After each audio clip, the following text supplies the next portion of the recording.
How to never get angry again or bothered by anyone. The path to unshakable inner peace. The desire to live free from anger and annoyance is a universal human aspiration. We are constantly confronted by frustrating circumstances, slow technology, disruptive noise, unpredictable traffic, and the often illogical behavior of others. The common aspiration to never get angry again is, however, based on a flawed premise that we can eliminate emotion. As biological creatures, we are wired to feel. Anger and annoyance are simply signals, primal responses indicating that something we value is threatened or thwarted. The true goal is not emotional elimination, but emotional mastery, cultivating an unshakable inner peace where external chaos and the actions of others lose their power to dictate our internal state. This shift from reaction to response is achieved through the disciplined application of philosophical wisdom and modern cognitive psychology. 1. The Stoic Foundation, Mastering the Dichotomy of Control. The ancient philosophy of Stoicism provides the most powerful framework for dismantling anger. The core principle is the dichotomy of control, famously summarized by Epictetus. Some things are within our power, and most things are not. Things within our power, our judgments, our opinions, our desires, our intentions, and our responses. Things not within our power, the actions of others, our health, our reputation, the economy, and external events like traffic or weather. Most anger and annoyance arise from emotionally investing in things that reside in the not up to us category. We get angry at traffic because we believe it should move faster, or we become frustrated with a colleague because we believe they should be more competent. We suffer because we confuse our preferences for universal law. The key to Stoic freedom is radical acceptance. When an external event triggers irritation, pause and ask yourself, can I physically control or change this right now? If yes, stop being angry and take productive action. Anger is replaced by effort. If no, accept the reality of the situation immediately.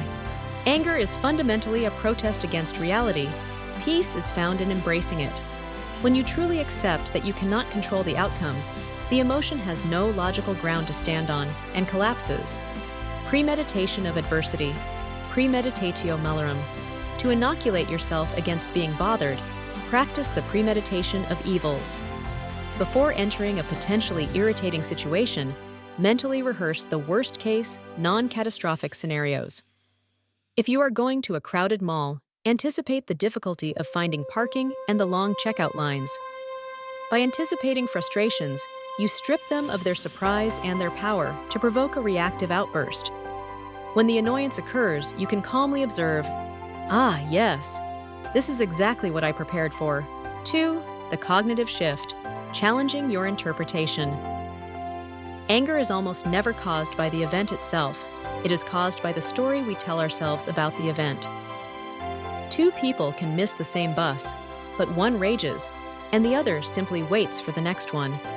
The difference is the cognitive narrative, the problem with should statements. The most common source of annoyance is the rigid, unspoken should statement we impose on the world. We operate with an elaborate, internal rulebook for how everything must be. My spouse should know how I feel. The customer service representative should be helpful, or life should be fair. When reality inevitably violates these self-imposed rules, the resultant cognitive dissonance is experienced as anger or irritation. To combat this, replace the demanding should with the flexible I prefer. Instead of, this situation should be easier, say, I prefer this situation were easier, but I will handle it as it is. This simple linguistic shift moves the incident from a moral failure, which justifies anger, to a neutral preference, which invites patience. Applying Hanlon's razor, much of our anger directed at others is based on the assumption of malice. When a driver cuts you off or a coworker forgets to include you in an email, the default narrative is usually, they did that on purpose to disrespect me. Hanlon's razor offers an immediate antidote. Never attribute to malice that which is adequately explained by stupidity, ignorance, or high stress. By choosing to view annoying actions through the lens of human fallibility, distraction, rushing, incompetence, or personal crisis. Instead of personal attack, your anger softens into patience or even compassion. Their action ceases to be an affront to you and becomes a reflection of their own internal state. 3. The physiological pause, bridging stimulus and response. The moment anger flares, the body experiences an amygdala hijack, where the emotional, reactive brain bypasses the slower, rational prefrontal cortex. To regain control, you must physically interrupt this process, creating a space between stimulus and response. As Viktor Frankl noted, in that space is our power to choose our response. The power of the breath. The most immediate tool is controlled breathing. Anger accelerates breathing. Slowing it down signals to the nervous system that the threat is over, de-escalating the emotional spike. Practice the 4-7-8 technique. Inhale for 4, hold for 7, exhale for 8, 4 times. This forced physical act restores blood flow to the rational brain, giving you time to choose your reaction. Affect labeling. Another potent cognitive tool is affect labeling.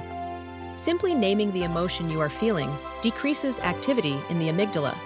When you feel irritation, internally state, "I'm currently feeling annoyance."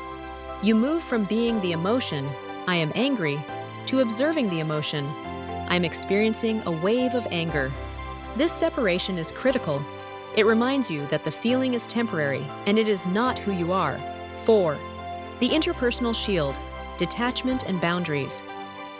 The hardest challenge is maintaining peace when dealing with difficult people. The core realization must be, someone else's mood, anger, or opinion is their property, not your burden.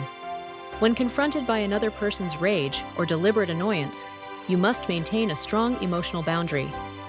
Their emotional outbursts are almost always a reflection of their own internal pain, insecurity, or fear. They are throwing a metaphorical ball, and you have the sovereign power to decide whether to catch it. The compassionate observer. Instead of judging the person, "They are an idiot," focus on their likely internal state. That person is clearly stressed and deeply unhappy right now. By choosing compassionate observation over judgment, you shift the relationship from conflict to pity. This prevents their negative energy from taking root within you. The Gray Rock Method. For individuals who thrive on provoking reactions, the Gray Rock technique is invaluable. A gray rock is boring, non-reactive, and provides no emotional fuel. When baited or criticized, respond with minimal, factual, non-emotional statements. The bait. "You always mess up this report." The Gray Rock response. "I hear your feedback on the report." By denying the bothersome person the drama and reaction they seek, you extinguish their motivation. They will stop bothering you and seek fuel elsewhere, leaving your peace intact. Resilience through self-care. Ultimately, the ability to remain unbothered is built on a strong physical and mental foundation. An exhausted, dehydrated, or sleep-deprived person has a short fuse. Prioritizing 7 to 9 hours of quality sleep, maintaining stable blood sugar through good nutrition, and releasing accumulated stress through regular movement are non-negotiable foundations for emotional resilience. The path to living unbothered is not about instantaneous transformation, but about consistent practice. It is the daily discipline of choosing acceptance over protest, observation over reaction, and compassion over judgment. By mastering your inner response, the chaotic external world loses its sting, and your inner peace becomes unshakable.